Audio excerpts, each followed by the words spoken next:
Marboro Man from WHAM Radio and new WHAM TV, because we have mutiny people coming right at you from beautiful downtown top secret Deutschland, Illinois. We would first of all like to thank our sponsors for today, the Tool Store Go-Kart March, which has provided us with Buddy the Scooter. So if you see Marboro Man on the back of Buddy the Scooter out there, make sure you honk twice. And JC's Resale Shop. If you can't find it anywhere else, you can always find it at JC's. We'd also like to thank our other new donation locations as well. We have Berwyn Tobacco and Vapes and Sir Max Smoke Shop. Thank you for tuning in today. I'd like to turn it over to our beautiful co-host, Miss Anarchist. Well, thank you so much for that introduction, Marboro Man.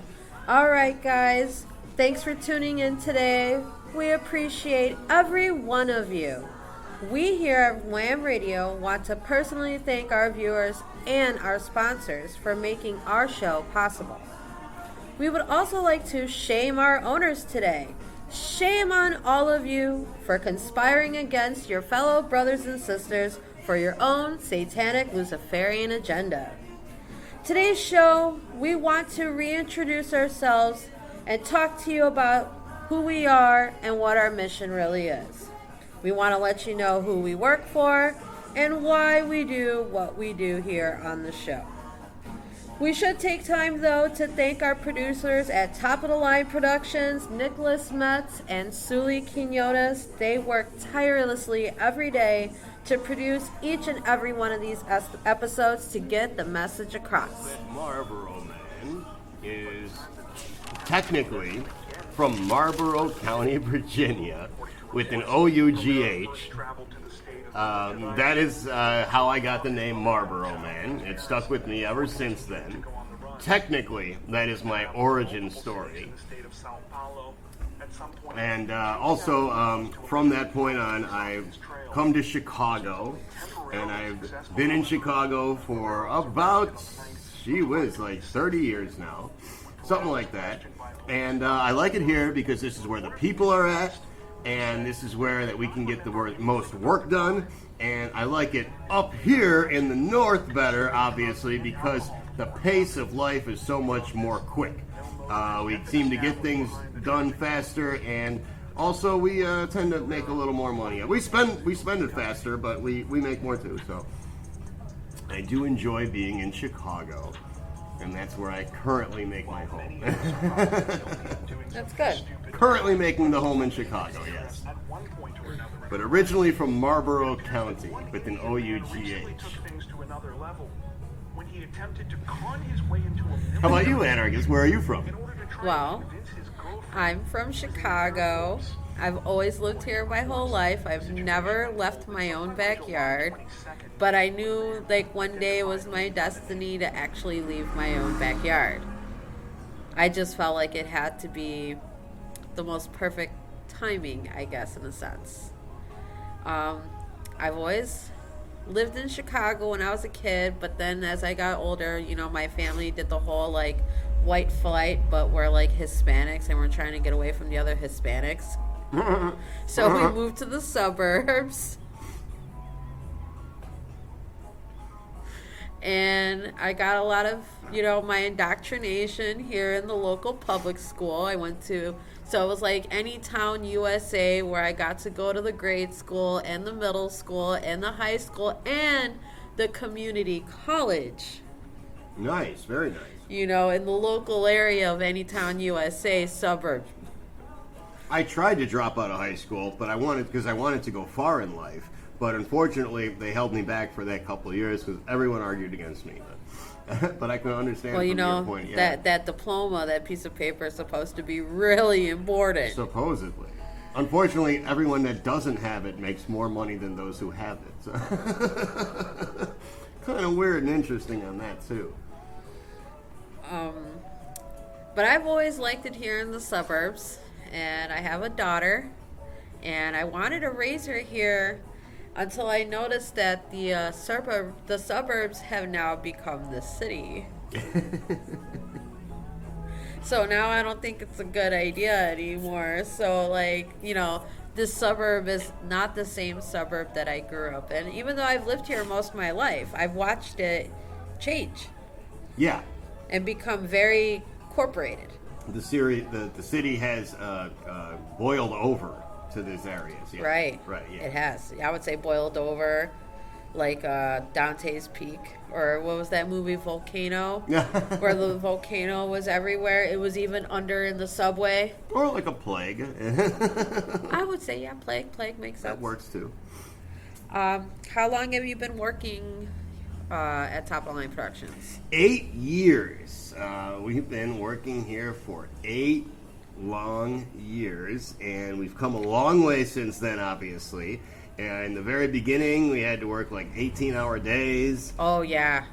I remember those days. Just to keep the things together. And eventually, over the course of time, yeah, we finally did get everything together. But it did not happen overnight. No.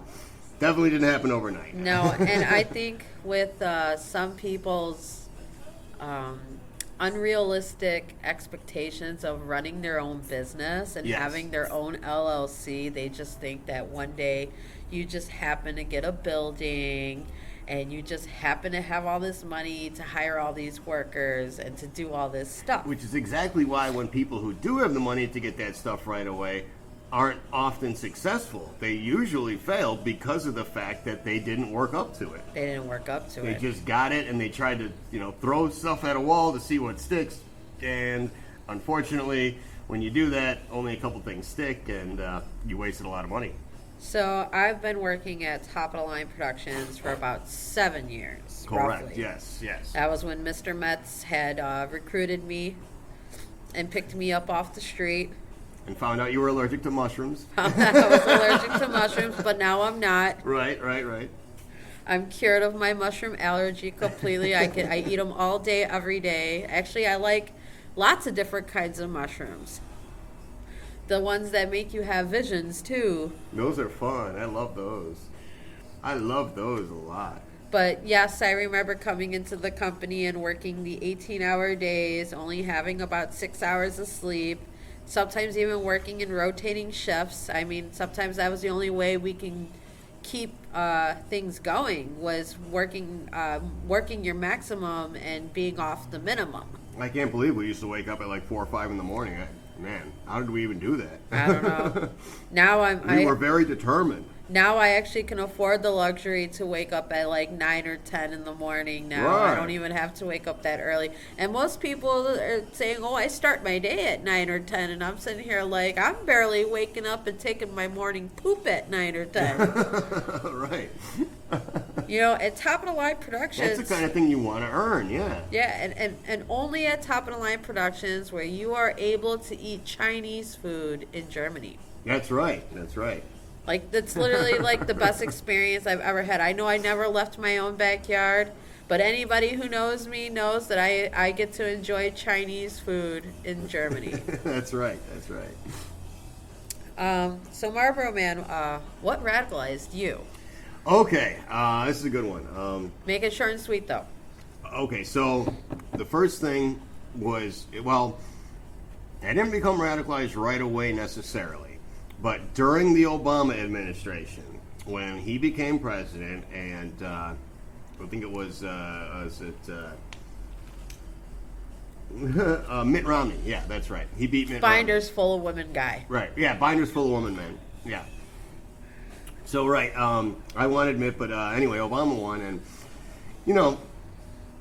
I thought that, if Mitt Romney had won, that things would be okay and blah, blah, blah, blah. But Obama ended up winning, and I still thought to some extent, well, all right, well, things are going to go south for a while. No one will reelect this guy because, he had no record and yada, yada. And we all know the story, basically. I'm not going to go through the whole thing, but essentially he did a terrible, he became one of the worst presidents in history. And every single day it was on my mind, just how bad of a job he was doing, and it was just racking my brain. Like, why didn't they do this? Why didn't they do that? Why are they going the opposite direction where we're supposed to be going? I don't understand. This is ridiculous. Yada yada. Anyway, all of that culminated And what eventually really radicalized me was the fact that when Trump then went to run against Hillary Clinton slash Obama slash Biden, Slash Obama. they're all the same person basically.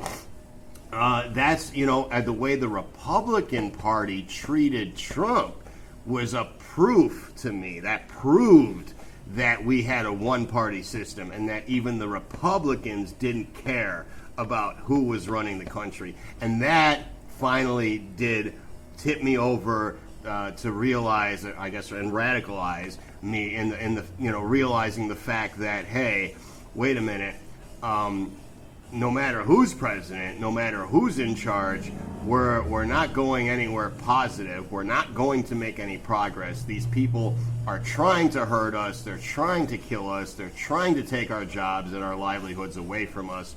They're trying to take our freedom away from us. And there's no stopping them. And we can't even vote our way out of this. So we're going to have to fight.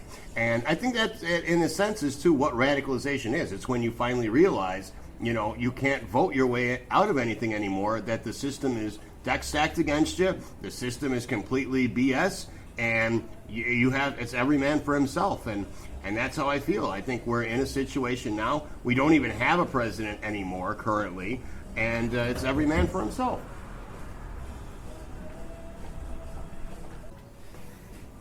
So how about you, Wayne? What radicalized you? So, I would say one of the things that radicalized me was probably my own mouth and how it always got me in trouble. I think I always was able to exercise freedom of speech since I was a kid. I was really good at it, almost to the point where I said whatever I wanted and was willing to get punched in the face for it, because I understood, words had power and stuff like that. But honestly, I would say what really, really got me to my tipping point was Facebook. And I remember, I lived a lot of my life without the internet or social media. So I was able to kind of be who I was in front of people, you know what I mean? And express myself and stuff like that. And then over time, people started not being with each other authentically, and they started just being with each other all online. Right. Just talk to me on Facebook. Not in real life, but right. Online, yeah. And I noticed a change in that. And I remember one time getting in trouble on Facebook for making a comment that was actually made 3 years ago, 4 years ago. They backtracked it. Right. And they went back years on a post. I remember I went for a very long time without a Facebook before I even decided to make one. And I remember already still having it now and getting in trouble for stuff that I said my first 2 years of being on Facebook. And not even saying it took me that long to get radicalized, but it just, the minute we moved from being in each other's faces and actually dealing with the consequences of what we say to each other was probably what radicalized me the most, because I always felt like my voice, whether people are listening to me or not, was still valid. And now when you're online, you're completely drowned out and you fall into this background noise. It's almost like cosmic radiation now. Everyone's Facebook radiation and background noise, and they're all just falling into the back, and you're just one of those. You know what I mean? And I would say the ability to be able to say whatever you want to whoever you want, and you dealing directly with the consequences, good or bad, when they took that away from us, practically, probably was what radicalized me the most and made me realize that my voice is actually a threat to their society that they're trying to create. And it made me realize that maybe not all things that are a threat to the status quo are actual real threats, and maybe they're lying to us about these threats, quote unquote, you know what I mean? So then I'm like, well, what if I'm a threat? And I'm doing absolutely nothing. You know what I mean? I'm living my life peacefully. I'm not going around punching people in their faces. You know what I mean? And now I'm being deemed like a threat to their freedom from speech, because that's what's going on. They're taking freedom of speech and turning it into freedom from speech. Right. And that's kind of what really made me very aware of what was going on, because I study magic and the occult, and I understand the power behind words and spells and how they use these things. And what they're actually trying to do. And the minute I saw like how speech was being misconstrued and being used against us, and if you're not a magician or a spellcaster or even a wizard, like if you're not paying attention to these words, they're just manipulating you. 100% of the time, yeah. Yeah. Right, yeah. So and you know, somebody who's been an occultist for a long time, and I just let you guys know, like, I was a Satanist for a long time. I was a practicing Satanist. And then I went a little into the gray area and fell into Wicca. And then I started moving into the Bible. And not to say, you know, that I'm super religious, but I understand the different languages that are used in all these doctrines and how they use these like sacred languages to control us. And I want to say like my radicalization is just the fact that they try to brainwash me with their magic. You know, like Yes. and it wasn't working on me. Right.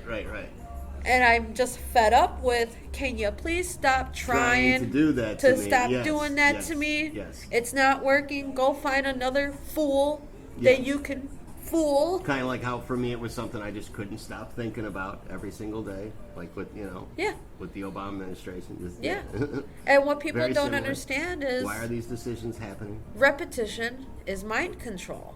Right. And they're repeating and repeating and repeating and repeating lies. Yeah, until you believe it. Until you believe it. And then you're repeating it as if it is the God honest truth. And of course it is not. And you know, people so boldly believe in these things, so much so that they hang their lives on it, not even knowing that the rope that they're about to hang themselves have no integrity whatsoever. It's gonna snap. It's not gonna help them. They're gonna fall. Right. Exactly.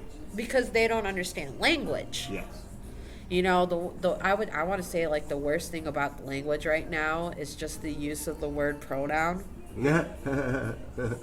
Like people think they know what it means, but they don't know what it actually means. Right. You know, They think a proper noun, a pronoun is a proper noun, and they're saying, but this is my proper noun. Right. What it actually is. Exactly, which is how we get green language. Green, right? They're really ruining green language. Right, because green language means a word means what it means. The word means what it actually means because of the actual like vibrational frequency that it resonates on. So regardless of whether someone says, "Oh, well, don't worry, no, this word really means this," so it's don't worry about it. It still really means what you think it means. I know. What would you say what your worldview is, Marboro Man? Well, my worldview, I guess, is as an anarchist, I suppose. Really. Basically, I believe that, we can be self-sustaining. We should be self-sustaining. Your family is your corporation. Yeah. So, you got to get together with your friends and family, and you got to make that be your life and your business, and your livelihood and your business. And, if you can, get some land together and make products of some sort and sell the products, and then, live your life. Yourself. Yeah, work for yourself, right. And if you have to do that, together with a bunch of people on your own land, hey, I think that's a great thing. I think that's more power to you. That's like your own community, your own little thing, and we should be protecting that. We should be striving for that and protecting the people who have accomplished that. and we don't want to scare anybody with the word anarchism. Right. No. We want also we could change the and make it just means it's a belief in the free market. That's all it is. In the open, free, unregulated market. That's all we want. We just want to be able to buy and sell products with each other and do business with each other without being bothered by anybody else. With the least amount of middlemans possible. Least amount of resistance, right.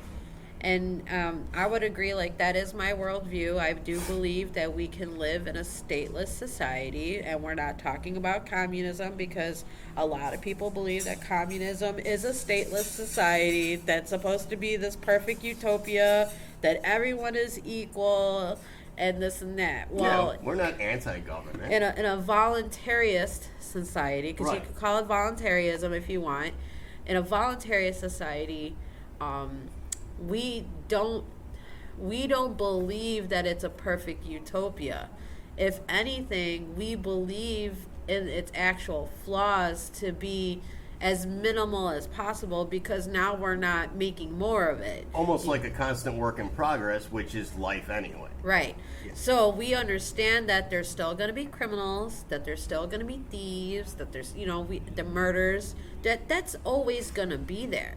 It's how we're going to deal with it without a system in place to create more of it. Right. Just like we have the criminal system, well, it's just a system to create more criminals. Right. And if someone wants to be a politician, well, that shouldn't be a career choice. That should just be, that should actually be a voluntary thing, like a duty, a citizenly duty that you just do once in a while. Once in a while, and then everybody is this position. You get whatever pay you get for it, and then you go back to being a citizen. Go back to your normal life of whatever business you have. It should not be a pursuit. Yeah, it should just simply be, we're trying to hold everything together type of thing. Shouldn't be able to do insider trading. Right, yeah. It shouldn't be possible. Shouldn't be able to make deals with China. Yeah, it shouldn't even be possible, right.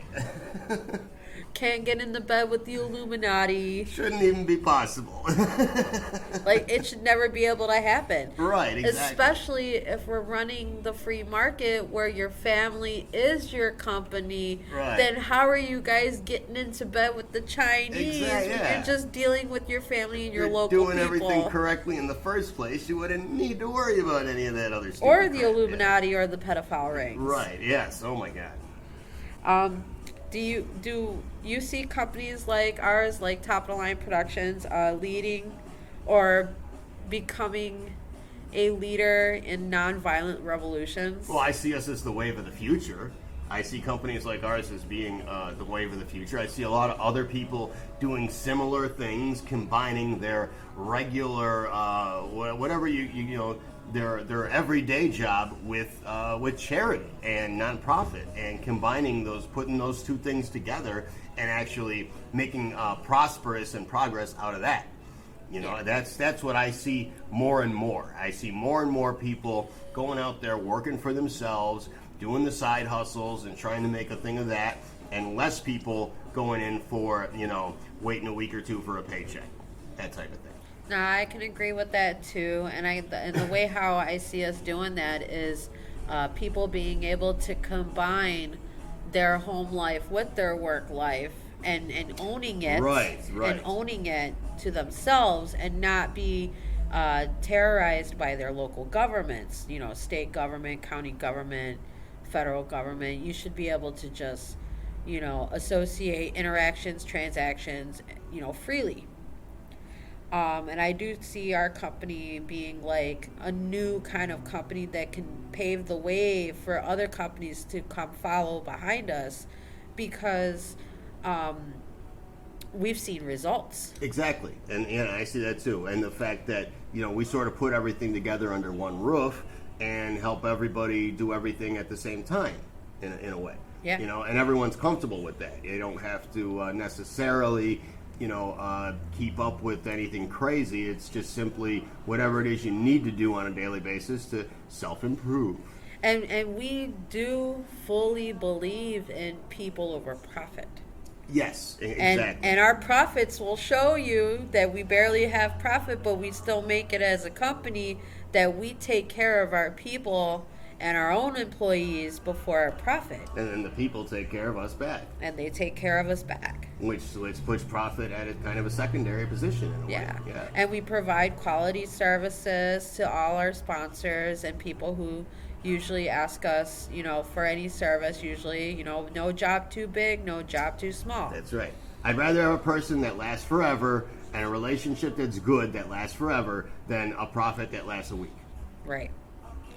It only lasts us a week, and then bing, bang, boom, it's gone, and then we have to strive again to start to go, and we're back at square one. Right. And that's how a lot of these companies are running themselves. Exactly.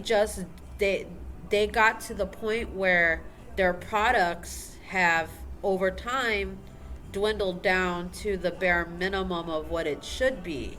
They're not improving it. And you would see over time, like, improvements. You would think even with cars alone.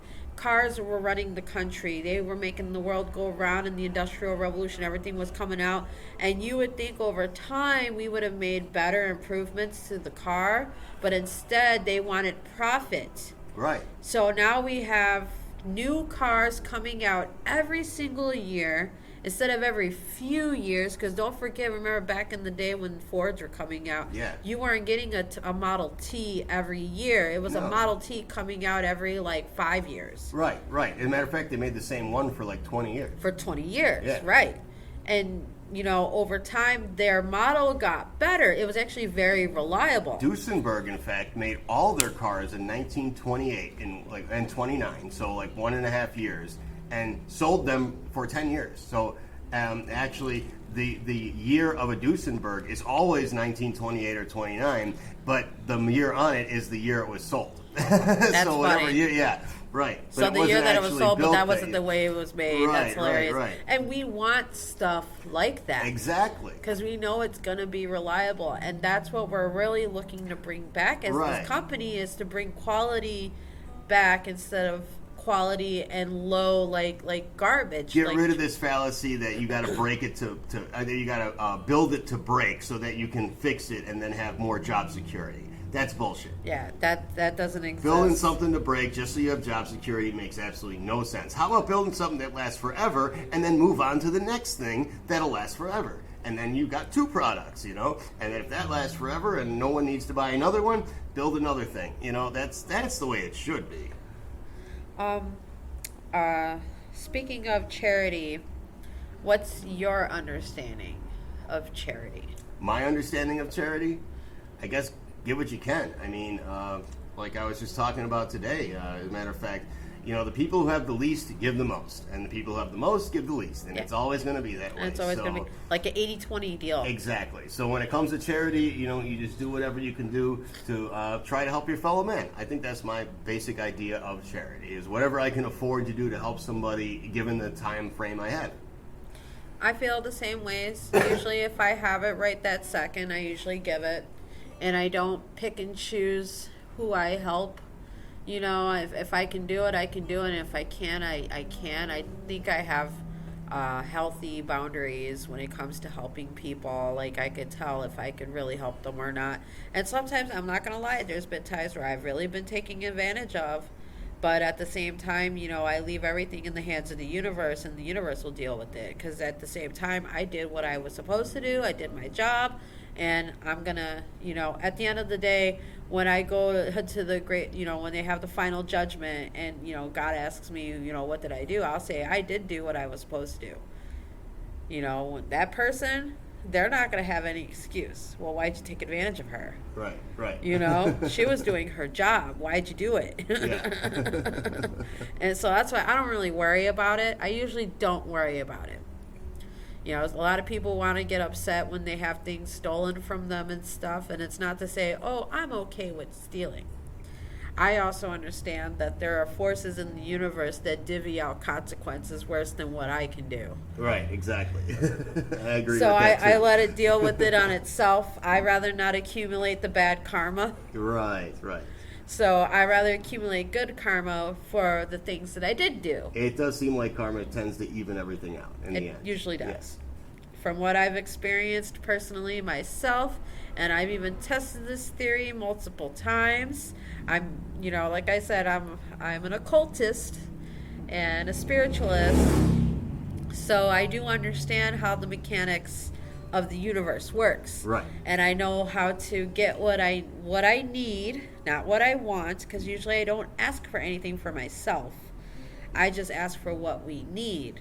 And usually the universe gives us what we need. Right. It gives it to us just about right in time for us to need it sometimes too. Wise man once said, all energy flows according to the whims of a great magnet.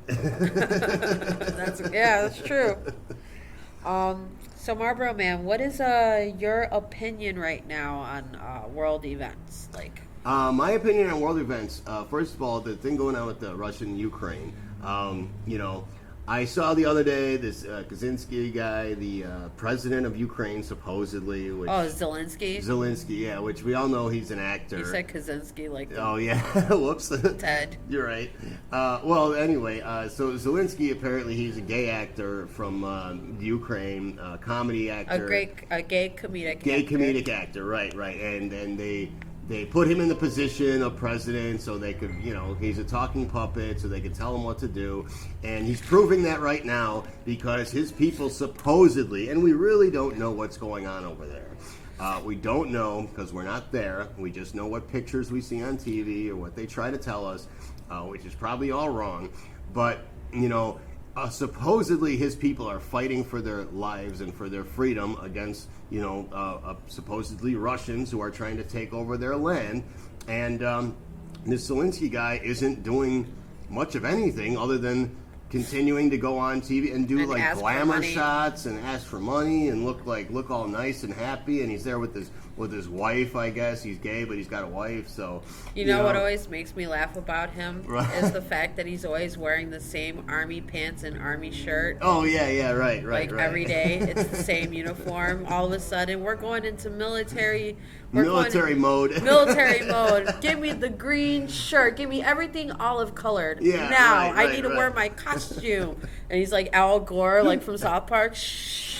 And he wouldn't even go to the ground zero. He had to have it done on green screen. So he had to stand in front of green screen. Yeah, he did it on couldn't green actually screen. be there himself. Yeah, because he was too afraid.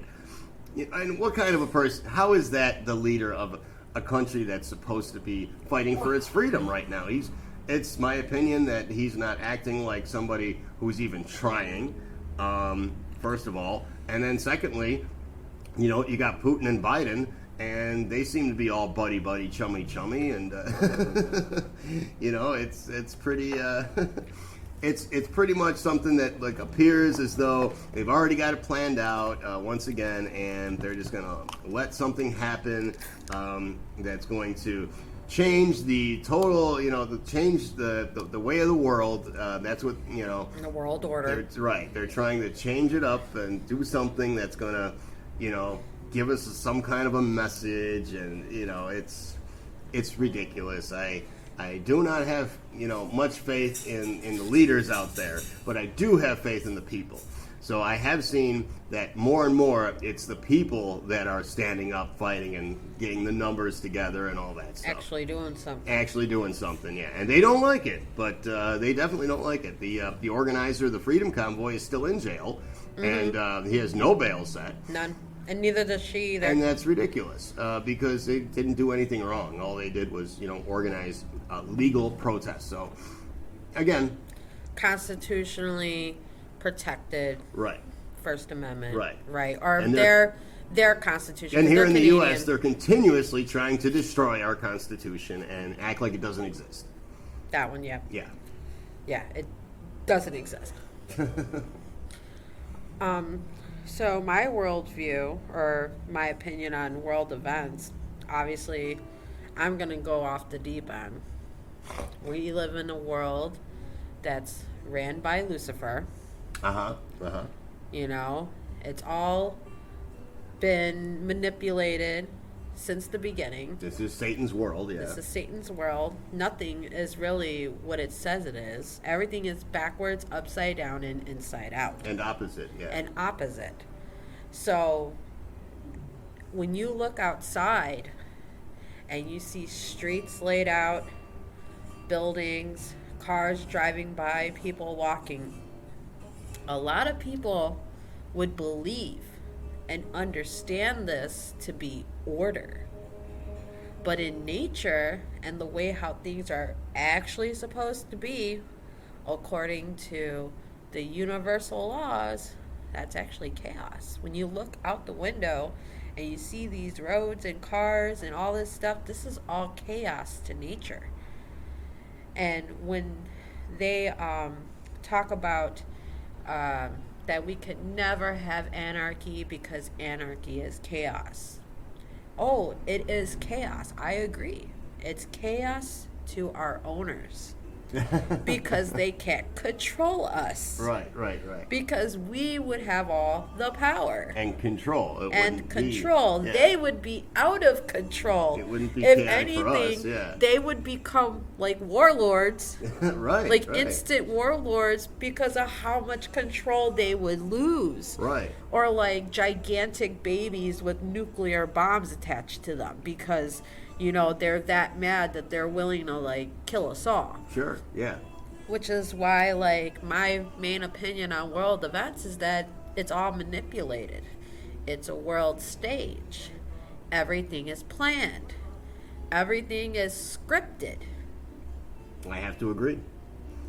And they go on, all these people, the Klaus Schwabs, the Bill Gates. Satan Klaus. Satan Klaus. I'm coming here. You were a bad boy. I give you bug meats in your stocking. He's German and a Nazi. And how does nobody see that? How does nobody not see the ultra giga bad guy taking over our TV? Right. Always threatening us with, I'm going to improve your lives. Yeah. Satan Klaus. So it's, like I said, it's all manipulated, scripted, preordained to happen. And, like what you said, Marboro, man, like we think we can vote our way out of it. And this is not a big trick, and this is one of those things where you vote yourself in, but you have to shoot your way out. Right. You voted your way peacefully, but now you got to get out violently because every time I leave, they always pull me back. It's unfortunately true. And that's how it works. They Yep. try to pull you right back in, and they do it very easily. They use your family. Yeah. They use your friends, and that's what I hear. Like when I am being confronted by people who are trying to tell me that I'm crazy, I'm a conspiracy theorist, yada yada. I've heard it from my father. I've heard it from just about almost everybody who I believe that was my family and my friends. I've heard it from everybody. And now, like, it doesn't bother me because I literally picture Satan in their body talking to me. Yeah. Like, that's literally how I get through it. Oh, it's Satan talking. I'm sorry, Dad. I'm sorry, I'm not listening to you. Satan's talking from you. Like, I'm going to have to talk to you later when Satan's not possessing you to discourage me from helping people and doing God's work. Right. Okay? I remember when my dad was trying to give me this talk because I was roguing it and I'm pregnant. And he's like, this isn't how you're supposed to raise a baby. You know, what are you going to do? You need to come back to society. All that was like happening. And I'm sitting here and I'm going like, were you planning on helping me? Like, did you set us up apart in society just for me to exist in? Because no one's going to do that. Right. But they say that you have to, but they do absolutely nothing to put you back in there. Right. They just want you to jump back in. Yeah. And it's just like our owners. They want us to believe that we had the choice of doing this. That we had the choice of paying taxes, that we have the choice of getting a job, that we have a choice of doing any of these things. We even have the choice of going to jail, apparently. You know what I mean? Like, I can legally go to jail anytime I want. I can't illegally go to jail. So if we don't want to, we could just say, no, I don't want to, right? Right. And you would think so. But then they use social pressure. The social pressure. They use social pressure, social norms, and usually a combination of guilt to get you to weasel your way back into the little wheel they have turning. So that's why I know for sure, like, world events are not real. No. I don't ever get scared when I hear, when like with the Russian-Ukraine thing, they got a 40-mile long convoy going to Ukraine center, and they're talking about it for 3 days. And I'm like, man, that's a very long convoy. Did it take that long for the convoy to get to the center, or is it still going there? Like, what's going on, guys? You know, it's all staged. You know? Of course it is. Yes. COVID was all staged to a degree. Like, Plandemic, yeah. Plandemic. Like, what was it, Scenario 52 or something like that? They planned for us to do this, and they knew we were going to react this way. Right. And they knew that we were going to shut ourselves off from each other. Yeah. Because that's what they really wanted, was for us to disconnect from each other completely. Yeah. Now you're the enemy, and you're not doing this, so now you're the enemy. It was just another way to get people to basically drive a stake between people. Neighbors, family members. Neighbors, family members. Yeah, yeah. And then, you know, when they were calling it the pandemic of the unvaccinated, It's so funny. You got one person with the mask and the other person without a mask, and both people are arguing, "You're bad for my health." Yeah, and they're both bad for each other's health. They're just stressing each other out. Which, of course, before, when neither had a mask, neither was bad for each other's health, but all of a sudden they're bad for each other's health? What the hell's with that? So, in your opinion, who should be held accountable for the way things are right now? Because I have a pretty good answer. I want to hear your answer. I mean, we really have to hold ourselves accountable for not doing enough. That's my answer, too. We got to hold ourselves accountable. Right. You can't blame Uncle Jerry or Satan Claus. I mean, we allow them to exist. Yeah. We could go kill them. We don't, It's our fault, We allow the Federal Reserve. And you don't have to go to a violent end either. We could go dethrone them or whatever it is safely and non-violently. I'm just saying, The point is we're not doing enough, and we can always do more, and that's what we're here to do. We're trying to move the whole thing forward, I guess. Yeah, we're not being vigilant enough with ourselves. Exactly. We're not exercising our rights to the fullest extent that we could. We definitely need to be more vigilant, yes. Yeah. And like I agree, we cannot blame Satan Claus. No. He just, or Bill Gates or any of those other they're guys. just opportunists. You're right, exactly.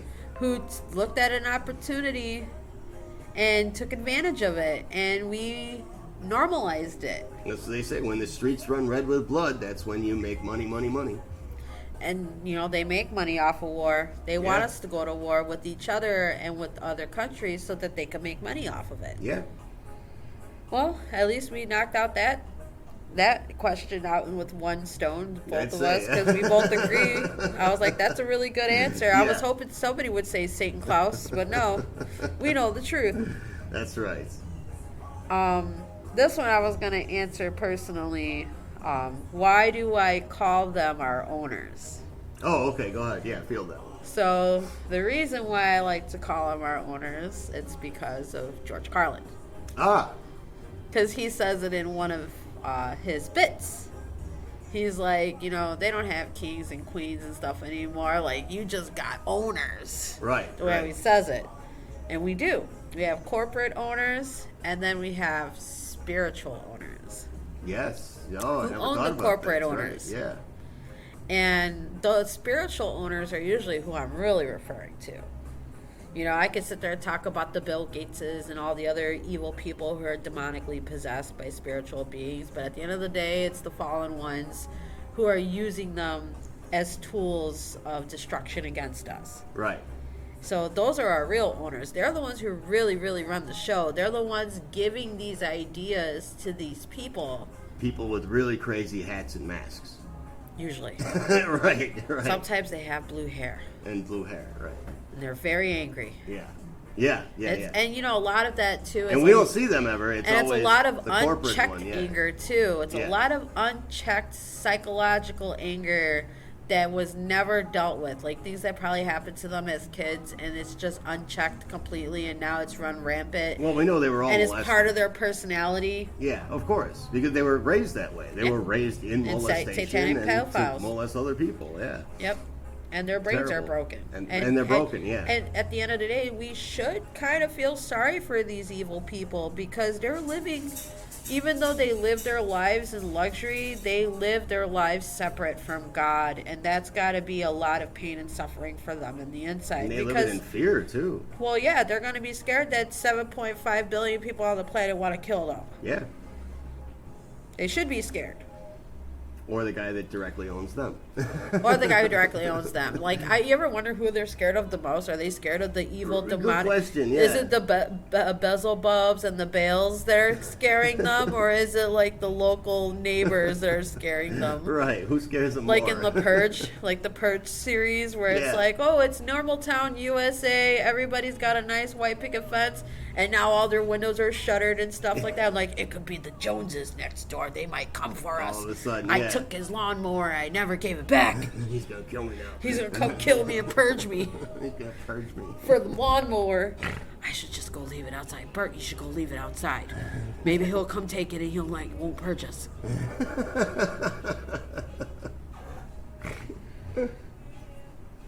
So, what would you say is your or our message that we're trying to spread with our radio show and with our sponsors? Like, what's our main message that we're trying to really get out there? I would say that the main message we're trying to get out there is to organize yourselves, self-sustain, family's your corporation, and, get into a position where you can protect yourself and your livelihood. And come up with something good, Yeah.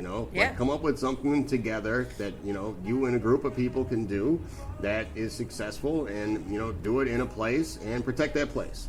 I think that's the best thing we can really hope for. I agree.